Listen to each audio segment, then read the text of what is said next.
Hey, everybody, welcome to the Entrepreneur Motivation Podcast. I'm your host, Chris Bello. Today, I've got Deborah King on the show. Deborah, welcome. Hey, thanks for having me. I'm delighted to be here. Likewise, and we actually were connected through a friend, so thank you. Shout out to Richard for making this introduction. I'm excited to share your message with my audience. And real quick, can you just provide a little bio or background so we know who you are and your experience? I know you said you've been doing this for several decades, so you are an expert, which is amazing. I can't wait to hear more about it. All right. Yeah. Well, I started Final Touch, that's the name of my company, 32 years ago in Seattle, born and raised there. And when we first began, we started working with a lot of youth, young people, and developing social skills and helping them be able to connect more effectively with others. And as the years went along, as an entrepreneur, we usually start off with at one point, and then our business grows and develops as we do. And so as the years went on, I ended up doing much more work, and primarily the work we do today is with corporate and coming into companies and helping them develop the social skills that often get overlooked and ways that we can create better human connection with other people, because all things being said, we do business with those we know, we like, and we trust.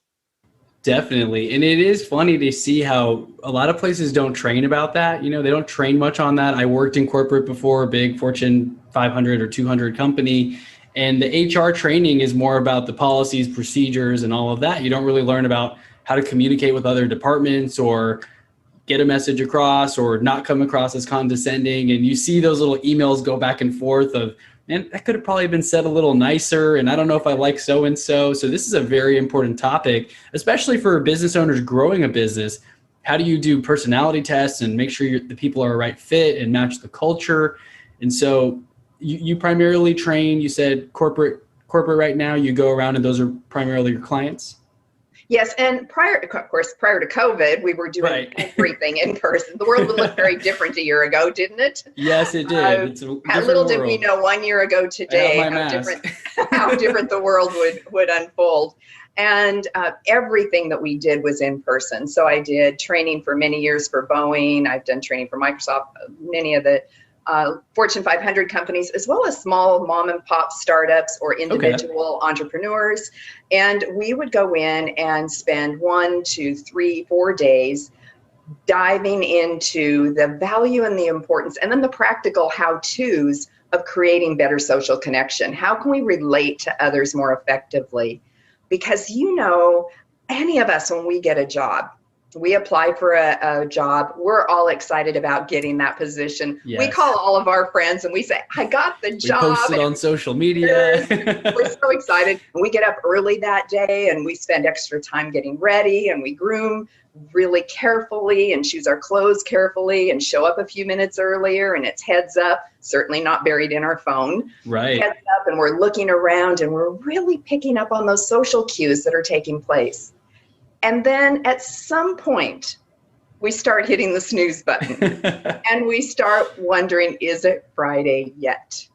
And that's because we have had probably some rub in relationship that has become toxic on some level, and we just don't want to work there anymore. We're just it's too much stress. We want to get away from that environment, move to a different department, maybe in the company or another company entirely.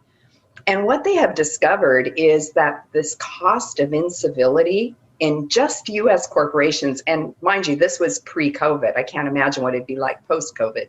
But it cost U.S. companies over $500 billion a year. Wow. Because it takes a lot of money to hire somebody, get them trained, get them up into position. And to your point, we focus primarily on the technical skills. So it's, how do I get them technically operational? But what about those social skills? Because we are doing business with those right next door to us, and we have to know how to collaborate and how to interact with others in a way that's going to be effective and productive. Definitely. And I know you mentioned earlier that people do business with those they know, like, and trust. And that has obviously shifted, like you said. I mean, from in-person networking events and more lunch events and group events, it's shifted more to virtual and Zoom calls. And I do love Zoom calls. It's a close second, I think, to meeting in person without having to drive all over the city, for example. But of course, nothing can truly replace a handshake or a hug or those types of things where, as human beings, we actually release chemicals and things like that when you're stressed and you get a hug or a handshake and someone pats you on the back. Those things you can't really do as much on Zoom, pat on the back, virtual hug, maybe. But what are the first tips that you recommend to your clients in terms of developing that relationship? I mean, are there any exercises we can do or things we can just be aware of as employees or employers? You bring up a really good point, that it is that physical touch that really creates that bond between people that is memorable and cementing. And one of the most simple ways that we've always done that in business is through a handshake.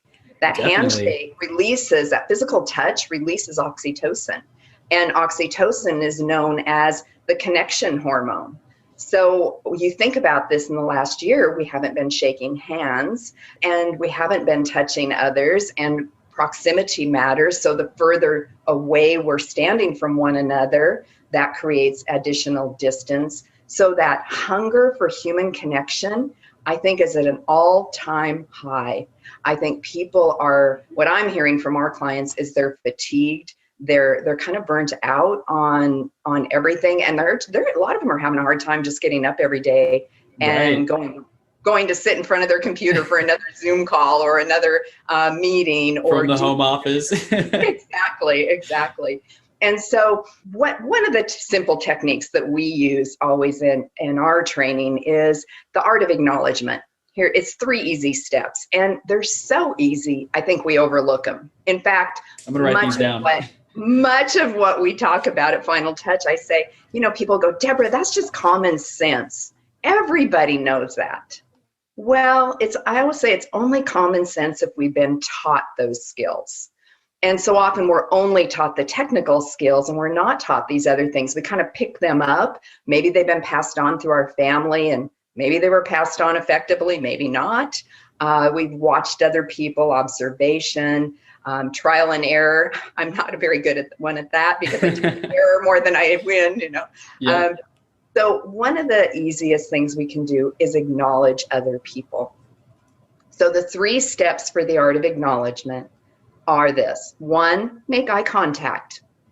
And I think this last year, especially as people are masked and most of their face is covered, we notice that there's been a decrease in even the amount of eye contact we make with others. I don't know, have you noticed that? I guess, I mean, you can kind of have to look very close to see if someone's smiling under their mask. I mean, you might see a couple of wrinkles around their eyes, but you're right. It has been, the joke that I saw is that you can go to the grocery store now and no one will recognize you. Sunglasses and a mask, and you don't have to say hi to anyone that you don't want to talk to. And so you're right. It's very difficult to connect with people now where, I mean, the facial expressions are very important, and now half your face is blocked half the time. So we're not able to see that. Yeah. So thinking about the importance, eye contact's always been important for many reasons. Yes. But I think today there's even greater importance on making eye contact and really looking at people. We've always heard the eyes are the window to the soul. So looking at someone and really seeing them, it's different than just looking through them. I'm not talking about looking through someone, but really looking to see them. And eye contact's important. The other step is smile. You already brought that up. A smile is not just mouth movement. And I'm surprised at how many people just think, we'll be in sessions, live sessions, and people will go, oh, Deborah, I'm smiling. You can tell the difference between a forced and authentic smile for sure. It's just mouth movement. There is no sparkle in the eye. And a true smile is from the eyes. The mouth just sort of follows along. And the eyes do crinkle. You do end up with those little wrinkles that we get next to the eyes that many people try to get Botox to get rid of, which actually complicates it more, because if you have this stable eye area, you can't tell, especially with a mask on, if a person's smiling or not. Right. So smiling with the eyes is really an important thing to do when you're acknowledging others.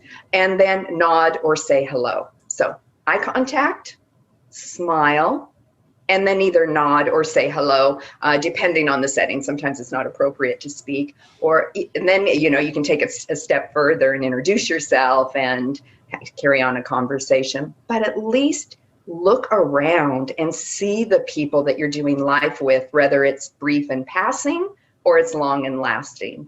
Because everything of value in our world is done with, for, and through people. True. Very true. We're missing people right now, and it's hitting us emotionally, it's hitting us physically, and we need to be connected, and we need to find easy, simple ways that we can do that. And put away our phone. People go places and their face is buried in their phone, and they're just not looking up. Absolutely. I was going to mention the phone makes it more difficult. If you've seen The Social Dilemma, I mean, there are chemical attachments in your brain as well to wanting to check the dopamine hits every time you get a like on Facebook. Yes. And I'm constantly like, oh, well, I want to join in on this conversation that people are having, and I want to comment on that picture. Or the glamour or vanity metrics, right? Oh, I got 100 likes on Instagram on this picture. I'm so popular. Oh, this one only got 50. Like, what did I not say right? And so you're so distracted, or we are so distracted as a society, that it is difficult to maintain a full conversation without constantly glancing. What messages did I get? Who's calling me? Let me check my email. So a tip for the audience that I do when I'm talking with someone, my phone is on silent and face down. I make sure there's no alarm so that I can focus 100% on that conversation, because otherwise it's very easy to just start glancing over, and then you miss out on eye contact, which is a very important part of communicating and connecting with other people. Yeah, and just keep in our mind, I talk about being present. Just be 100% present, which is an amazing gift that we don't typically give to other people. And we think we can multitask. Some of us think we're really good multitaskers, but the reality is our brain can only focus on one thing at a time. So Absolutely. I'm either here focused with you, Chris, and focused on what we're talking about, or I'm focused on back here in the back of my mind is what's my phone doing? What was the meeting I just got out of? What do I have to prepare for the next meeting? What about when I'm done with work today? Maybe what I plan on work out or what have you. And it's easy to allow our brain to just run wild instead of bringing it into control and really teaching ourselves to be single laser focused on one thing at a time. And that's how we're the most productive. Definitely. Multitasking is a myth. I agree. We all think we're better at it than we are. And the more we do, there's that cost associated with just switching tasks over and over again. I forget the number, but I think it's talked about in the 4-Hour Workweek by Tim Ferriss. When we get interrupted by an email or something like that, whatever we're focusing on, it takes, I think it was 15 minutes or so to really reset and start to focus again. And so the constant interruption and everything being on demand, I mean, talking about focus, I can hardly watch a Netflix show without also scrolling on my phone. We're so used to having 24/7 on-demand content and news and updates that unplugging and being focused, I mean, it's something we all have to work at for sure.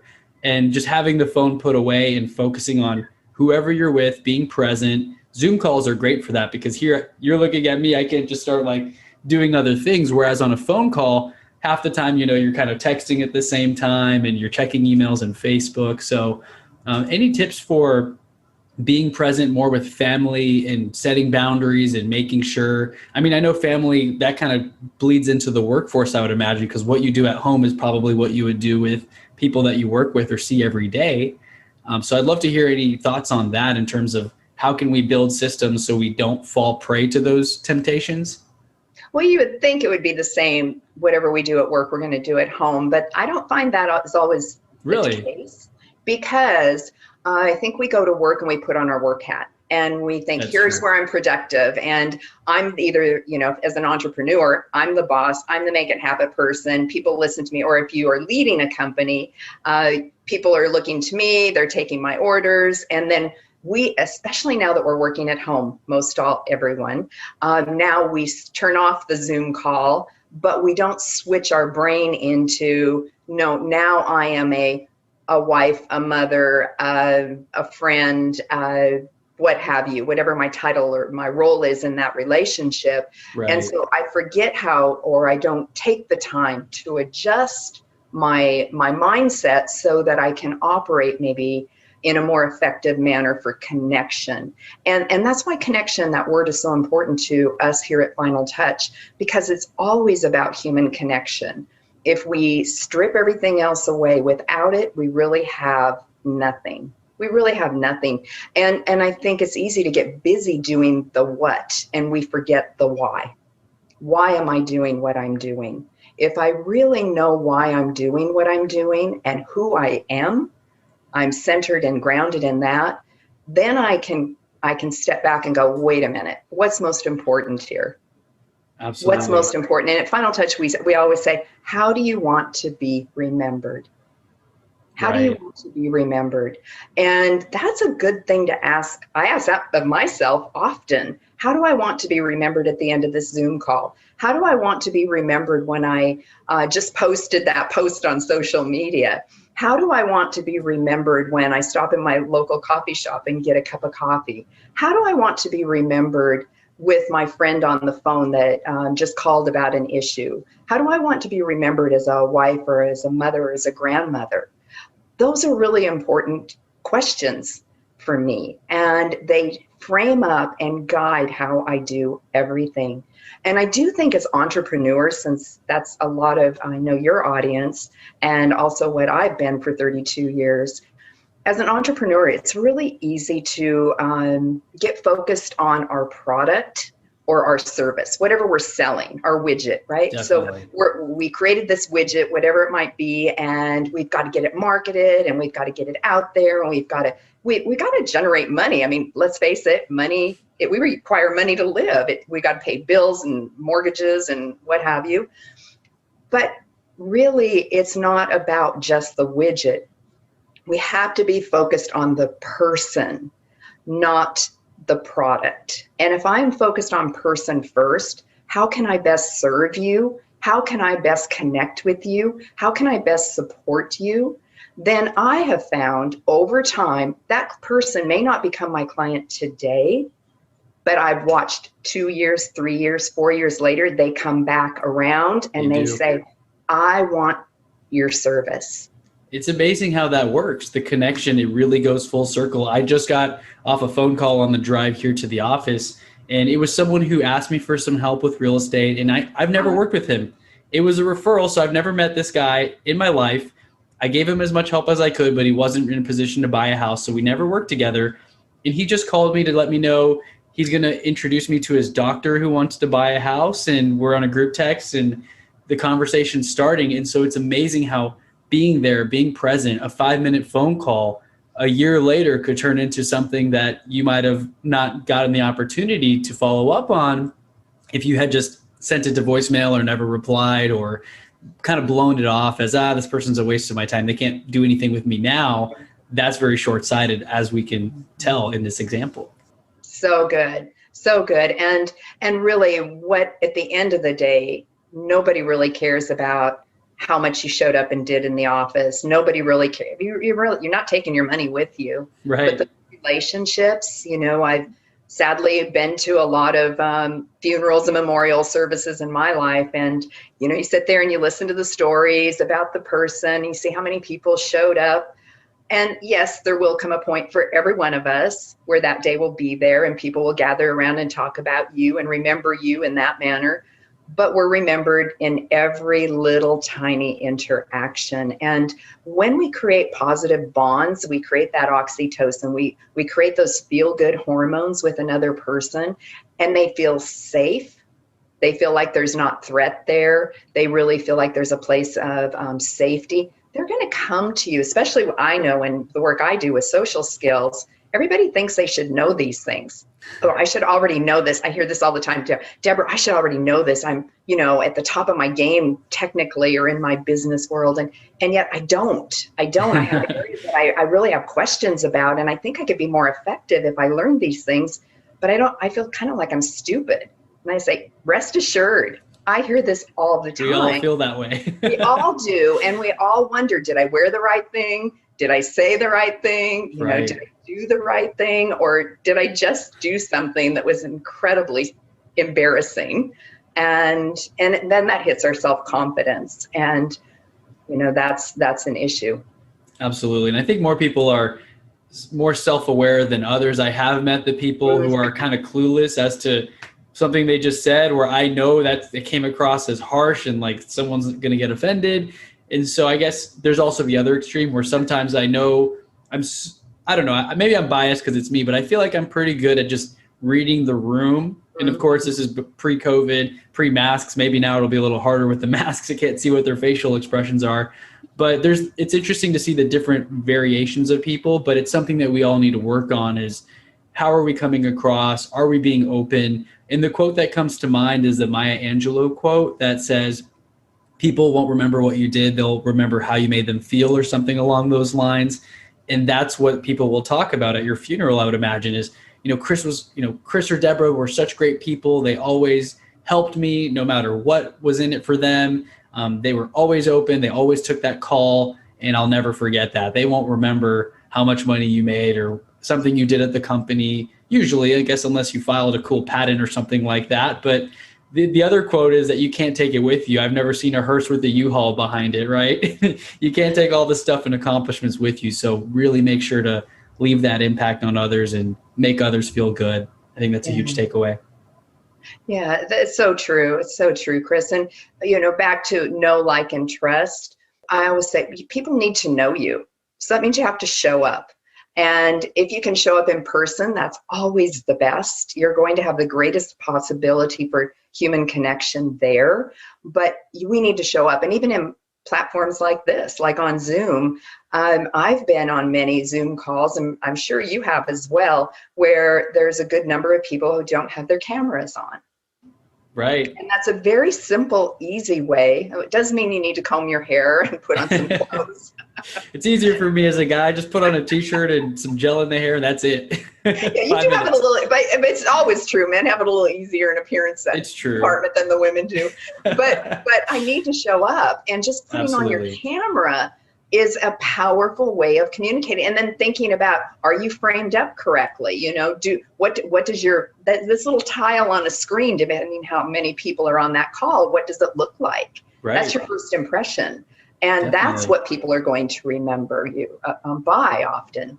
And then how do you present yourself on this particular platform? So do people know you? And then second of all, do you have likability? Are you the kind of person that people even like? And is there some kind of an attraction to you? And it's not about being a chameleon and just being like milquetoast, because that's not interesting either. You want to be genuine, you want to be authentic, but you want to show up, and you want to have some type of likability. So a person that doesn't understand basic social skills, for example, they eat at the table and, food's falling out of their mouth, and it's a distraction. Right. It's gross, or their conversational skills are so out of step and awkward that another person is just put off by that. And they may not really walk away and tie all that together, but they walk away and they go, something was missing there for me, because we have to make quick decisions about who to connect with, right? We only have so much time. So do they know me? Do I have likability? And then do they trust me? And trust is a huge deal. Trust is an area where, often in business, we think I have to be powerful and competent. And I do. Okay, so I do need to have competence in my skill area and be able to present that well. So am I powerful and competent? And so a lot of us will lead with power and competence, come into the room, and we're kind of like the bull walking in, everybody look at me and I'm in charge. And then the other side of, like I like to say, this teeter-totter is warmth. And on the side of warmth is a person's ability to establish a safe and trusting environment. And so interesting with research, they have said that if we lead with warmth and support it with competence, then we are going to be the most effective leader in the room. And I really do see that happen again and again for men and for women. And I'll see people that come in and try to just impress muscle their way in. Exactly. Yeah. And we all kind of, do you feel safe around someone like that? No, we feel very put off, definitely. We close up. Yeah, exactly. So, you just watch everybody shut down. They don't speak. They don't show up. They don't give what all they could. They're not going to really share their ideas openly because they don't feel safe. But you get around a warm person, and that person just has the ability to make you kind of melt, and you feel safe in that environment. And so you do open up and you do share. Absolutely. And then you bring underneath that and support it with your competence. Wow, that is a dynamic duo. That's powerful. And that's another thing too, I'm sure, just for negotiating in business. And when you come forward with warmth, it's amazing. Just being in the real estate side, for example, I have done the investment properties where you're talking to sellers that may have some motivation to sell a property that maybe there's some pain there, but there's questions in how you approach it. You're not just like, oh, I want to offer you 50% of what you want. Sorry, that's all I can do. That's a lot different than, oh, I'm so sorry to hear that. Someone passed away, you inherited this property. That must be so hard for you. And so I guess be genuine, of course, but a lot of this can benefit you in your business if you come from that place of contribution and you are true and you're warm, and then you show you have the competence. That is a game changer, and you are going to be very successful in any field that you focus your efforts on, I think. Yeah, absolutely. And I think it's so easy to forget that. Yes. Research just recently was done with a group of 7,000 young people, and they were between 16 and 30 years old. Sounds really young to me nowadays. I just turned 30 last year, so. Okay, well, you're kind of in this group, so I'll ask you as well. But they said more than 90% rated connection and community as their single greatest need. Wow. And do you know, I'm going to be 64 this year, and I speak to so many people in 40, I would say now it's about 45 and under. Okay. And I hear so often, I just don't really have a close friend. I don't really have anybody that I go to that I feel safe with. Raising my hand. And that was pre-COVID, Chris. That was pre-COVID. So when it was a little easier to connect with people, and when we don't have any place, any safe friend, any safe place to land, that is really concerning for me. And actually, it's one of the areas that we work with our clients, helping them learn how to be a safe place so that then they can help other people feel safe and start creating that social network, that social capital, and be able to be more successful in whatever business realm they're going into, or their families, frankly. How do you create safe families where children feel safe growing up with their parents, and people and couples feel safe together? That's a challenge. It is. And I mean, I can speak to that, is that my girlfriend was asking, like, who's really your best friend? And I have a childhood friend who I guess he would default to be my best friend, even though we never really talk about anything. And maybe that's just me being closed off. I talked to my therapist about this, where I just feel like I don't want to open up to anyone. I don't need to, in some ways, where I feel like, oh, I got it taken care of. It's all fine. I have nothing to worry about.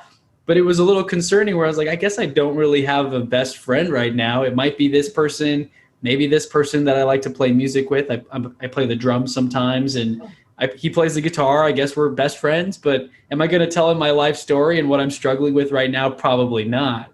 And so that is a little concerning. And the crazy thing is how we're more connected than ever with social media, but people feel further apart than ever, maybe because the relationships are not as genuine. It's very superficial, liking or commenting on a photo, as opposed to meeting up and getting lunch and actually caring about their newborn kid or something like that, So very interesting topic that we're touching on here.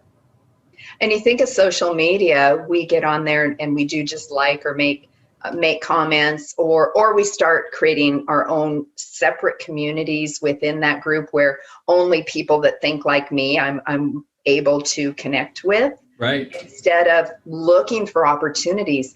I just posted on Facebook, I think last night or this morning, I forget which, and I asked people, how would you define trust? Or truth? How do you establish trust? How do you identify truth?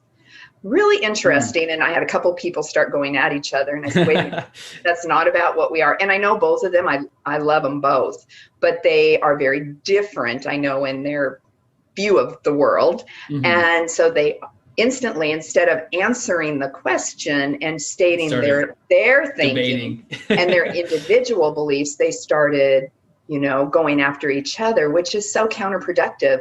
And this is happening so often in our world today, that we don't step back and go, Chris, what do you really, really think about that? And then do you feel safe enough to answer that question? That's hard today. Everyone, the cancel culture, you don't want to say anything because someone's going to get upset. Sometimes you just don't say anything.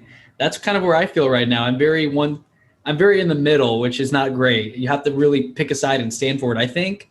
And so today's day and age, I totally understand it. I'd love to hear if you have any advice for how to deal with the cancel culture and how to actually speak your truth and what you believe in and not feel afraid of getting bashed if it doesn't align with what someone else thinks, Yeah, well, sadly, we are getting bashed for what we think, no matter what side. I mean, pick a side, pick any topic, pick any side, and the other side on any topic. You're going to get bashed. Bash you. And so that's why I encourage our clients, you have to do the work and know who you are. It really starts there. I have to know who I am and what am I really about. And I don't think we take time to really sort that out. I think we're busy doing all kinds of other things, defining our career path, and that's going to probably change many times in our life, especially. Right. And so we're defining that. But who am I? Who am I, Deborah, at the core of who I am? And when I know that, then I'm able to kind of settle and rest. And I don't have to prove to you who I am. I don't have to prove to anybody else. I know who I am, and I'm very comfortable in my own skin. Now, that doesn't mean that I need to get out on social media and create a platform and start, tooting my own horn. I don't feel called to do that. Now, maybe some other people do, and right. I respect that if they feel that that's what they should do. That's not what I do. But I really want to hear other people. I really, truly, my question on Facebook was not one to create drama at all. It was really a genuine interest to figure out, how are people identifying truth? I think we're all talking about what's true. This is true. That's not true. That's fake. That's not fake. And how do we identify that? That's tough. That's a really pretty deep thought process, frankly. That is. I don't know if I have an answer to it right now.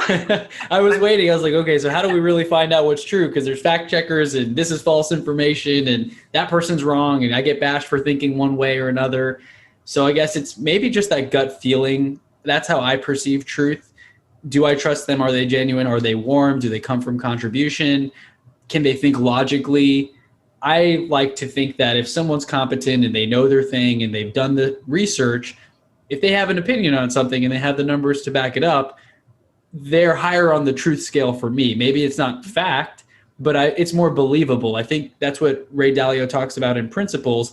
Believability of someone, how competent are they? That increases their level of believability. And chances are, if they're more believable than you, their opinion will matter more than what yours is on that topic if you're not as competent.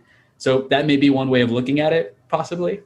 Yeah, that's good. And it really, I think there are many topics where it's just good to agree to disagree. I know when I was young, I remember people having conversations about politics, and they would disagree violently. I mean, they would debate back and forth and go at it. And then at the end of the day, they're friends and they go out and have a beer or whatever. Yeah. Now, if we even give a hint that we are political, you are not only unfriended, you are villainized. And to me, that is tragic. That's tragic as a people. That's tragic as a society. And I really do deeply care about human connection because it has the potential to improve our health emotionally and physically. And the lack of human connection is going to be devastating. It really is essential, Chris. It's not something we can choose, like, what kind of drink do we want to get at Starbucks or our local coffee place today? Right. It is essential for our well-being individually and corporately. And so I really am, that's why I'm kind of putting things out on social, to get people thinking beyond bashing each other. Every topic doesn't have to be a bash on the other side. Why not stay what you think and just let it be? I think that's such an important message for the listeners to take away. And I know a lot of people who are like this, where they are in the middle, they have strong opinions, but they're not going to unfriend you if you think differently. And everyone has different beliefs. I mean, obviously, look at all the religions out there and cultures and beliefs and backgrounds. And again, I always like to play in the middle where I'm like, oh, why do you believe that? Or like, what is your religion? And, I went to Indonesia and I bought a Ganesh statue, the elephant. And my parents are Catholic, and they're like, oh, like, what is that thing? Like, why'd you bring it back? And I'm like, oh, I'm praying to it. No, I'm just kidding, Mom.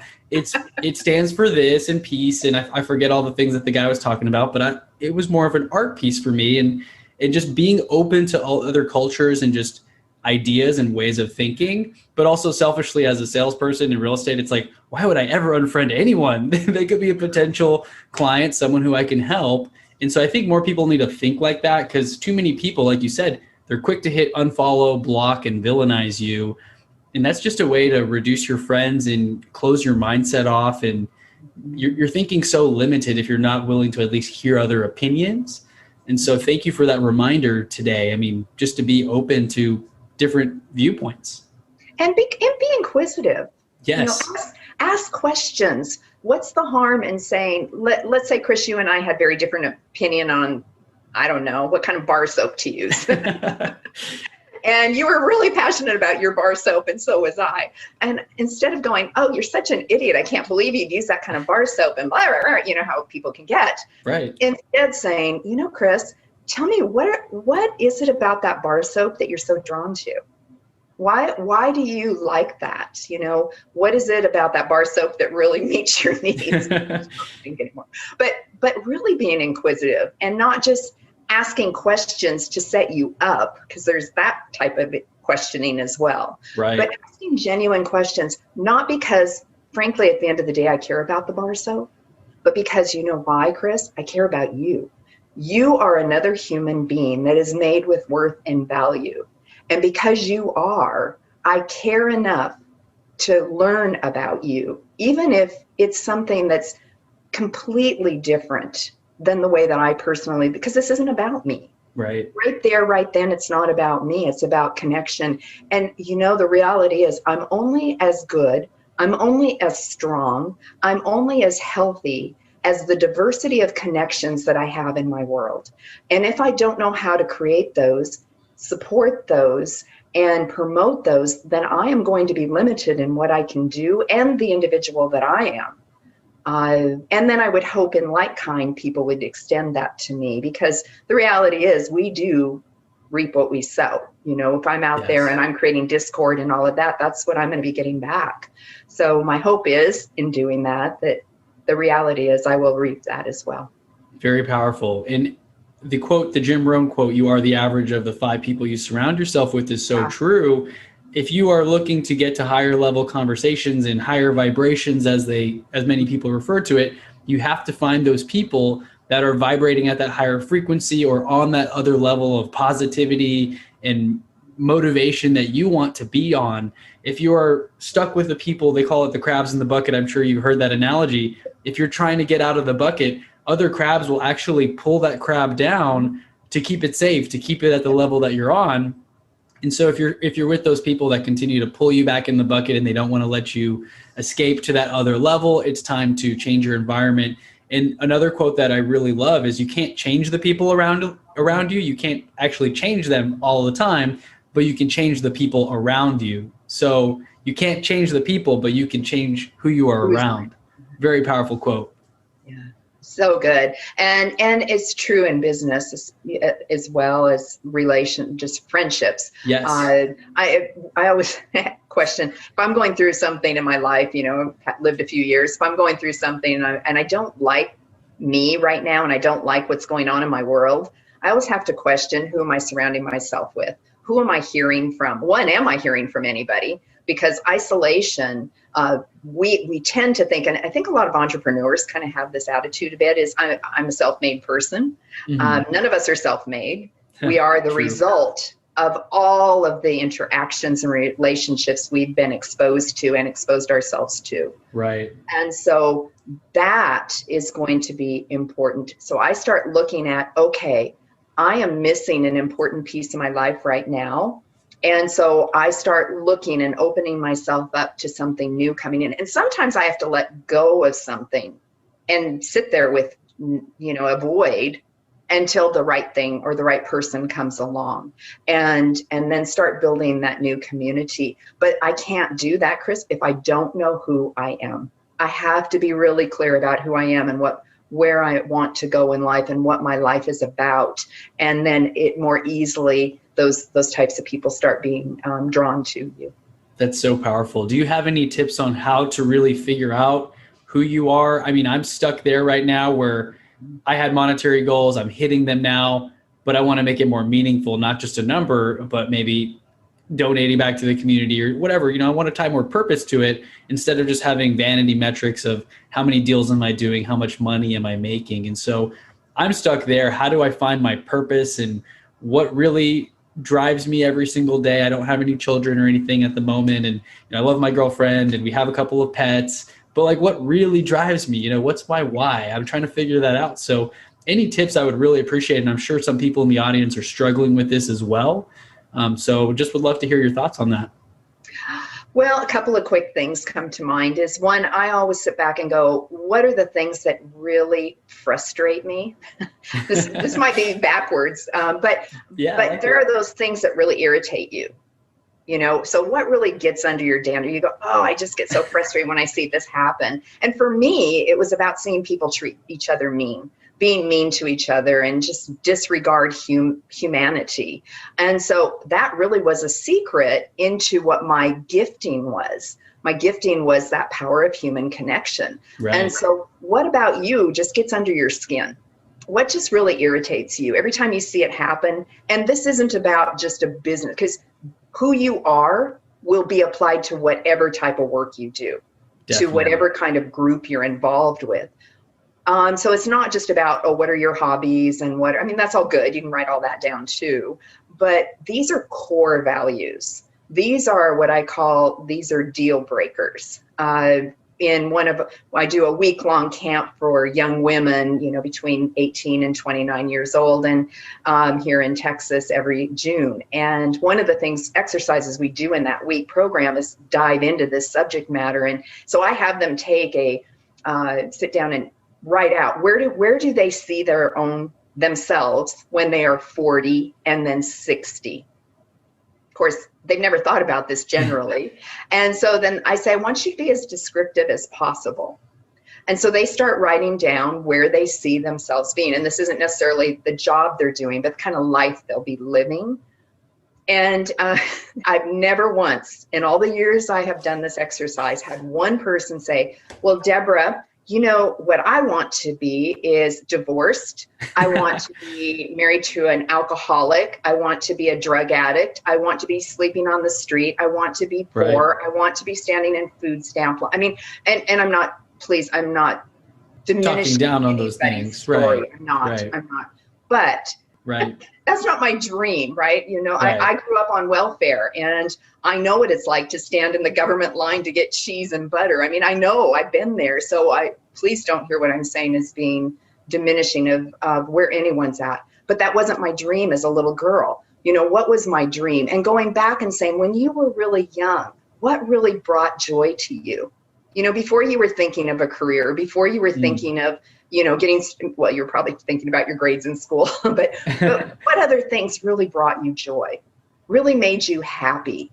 And I think we forget that as we get older, and we get buried under the dailiness of life and, my to-do list and all the other things. And prior to COVID especially, we were so busy. We didn't sit still. People don't sit still with their own thoughts. They don't. And so people are busy running to the gym or running to the event and going to work and doing the next thing and going to the networking event and going here and going there. And then I've got to hurry up and get on vacation so I can post pictures on social media. And then I've got to hurry up and get back because I missed all this work, but I got to work while I'm on vacation. And it's just this treadmill that's going so fast. And if one of the benefits of COVID was that it caused us all to stop and to rethink our own lives, what is important to us, and how do we want to design our life moving forward. I love my work. I have no intention on, people say, when are you going to retire? Never. I'll retire when I take my last breath. I love what I do. And I love that. I am. But I am more than just my work. And this year, COVID's been a hard year for people, and especially for small businesses, and especially a business like ours where we're in front of people live. Right. You had to pivot entirely, I would imagine. Repositioning, and that was a scramble. And I'm not the technical guru by any means. I push buttons and you're on Zoom. If they don't, I'm going, help. Thinking about, even if Final Touch had, not survived COVID, it won't change who I am.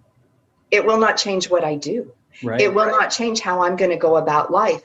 It will some, because, obviously that would have changed things, but thank goodness it didn't. We're on track and moving forward, and I'm so thankful. But I am more than the work that I do. The work is just one expression. It's a vehicle through which I live out who I am.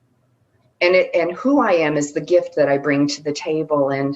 And so I have to know who that individual is. And I have to be centered and grounded in that. And so I would take some time and look at what are the things that irritate you, kind of get under your skin, flesh those out and ask yourself, why? What's under all of that? Why does it do that for me?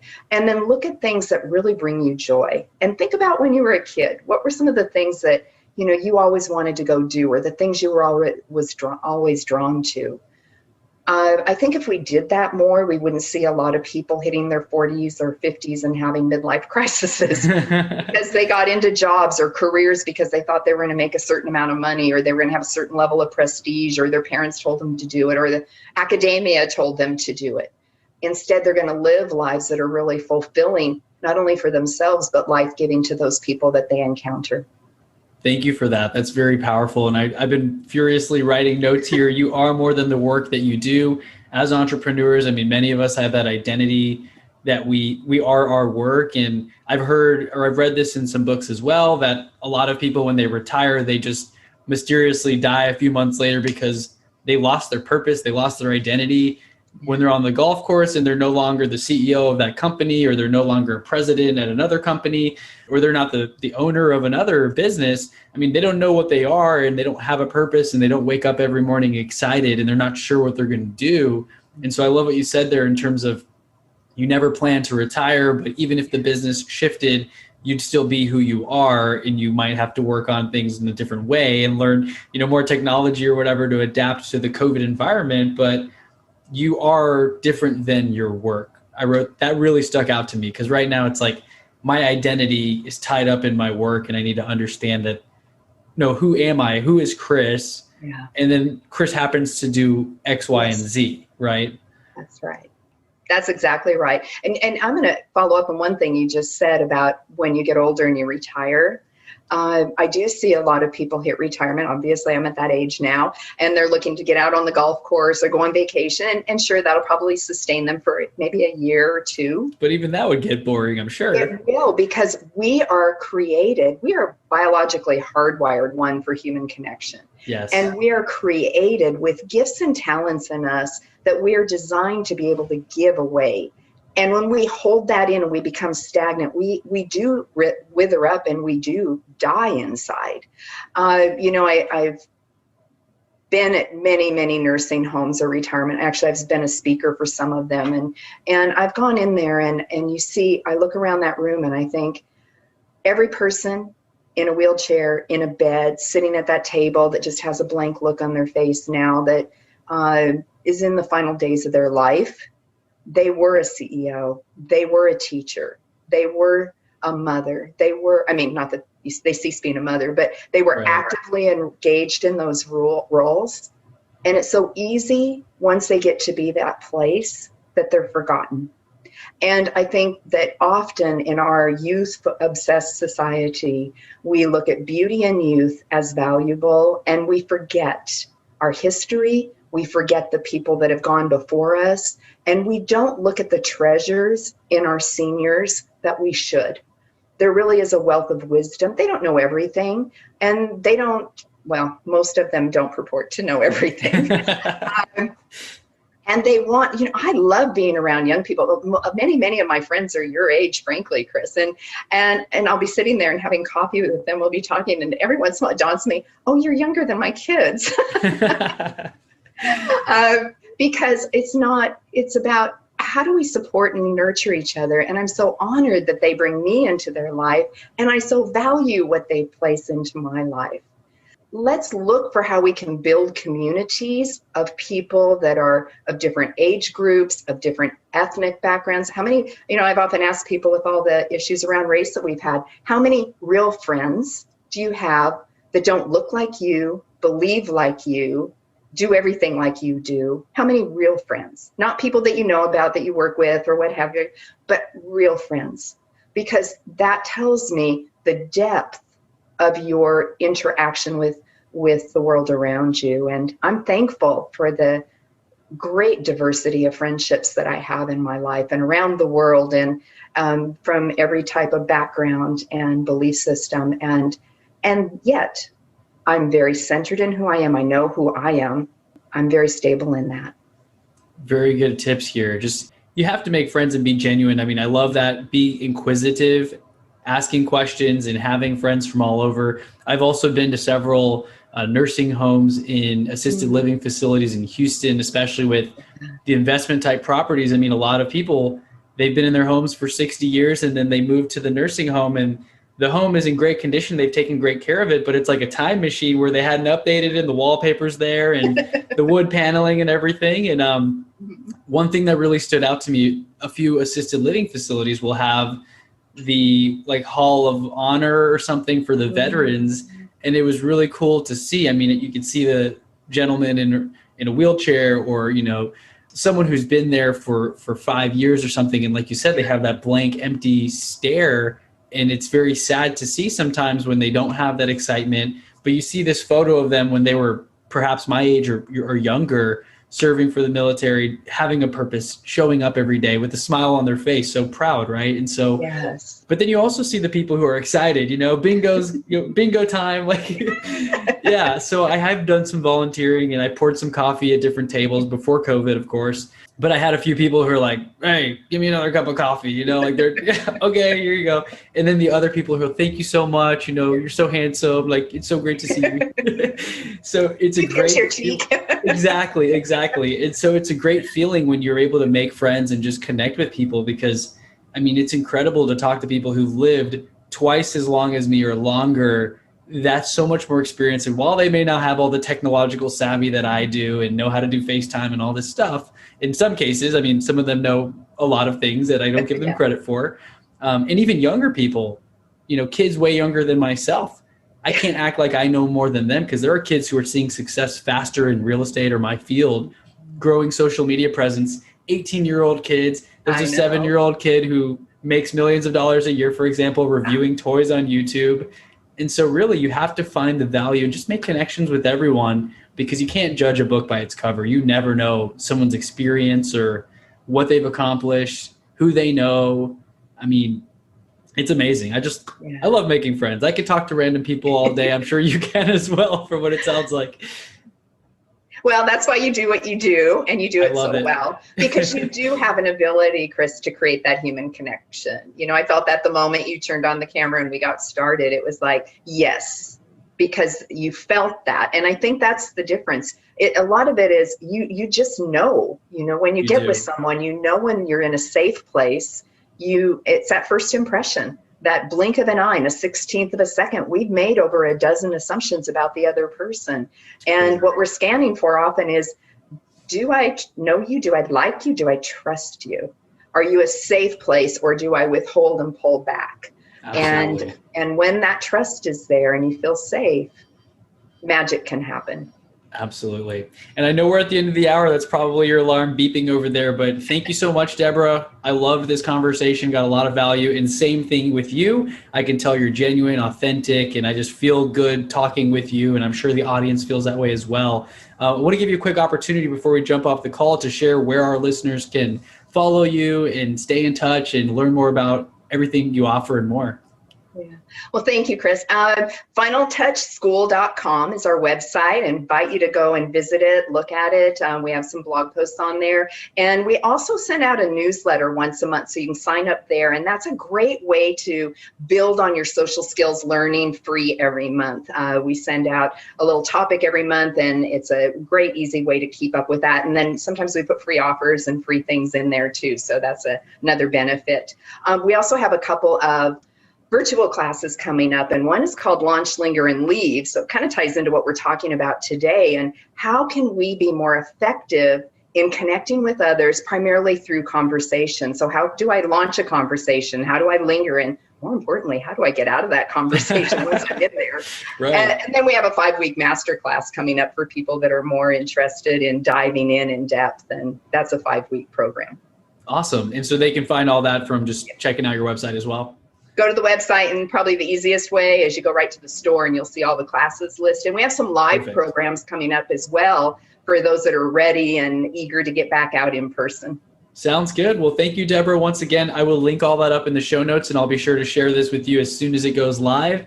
I'm going to listen to it again myself, lots of nuggets, but I also wrote over 1.5 pages of notes. So thank you, Deborah. All right. Thank you, Chris. Take care. Bye-bye.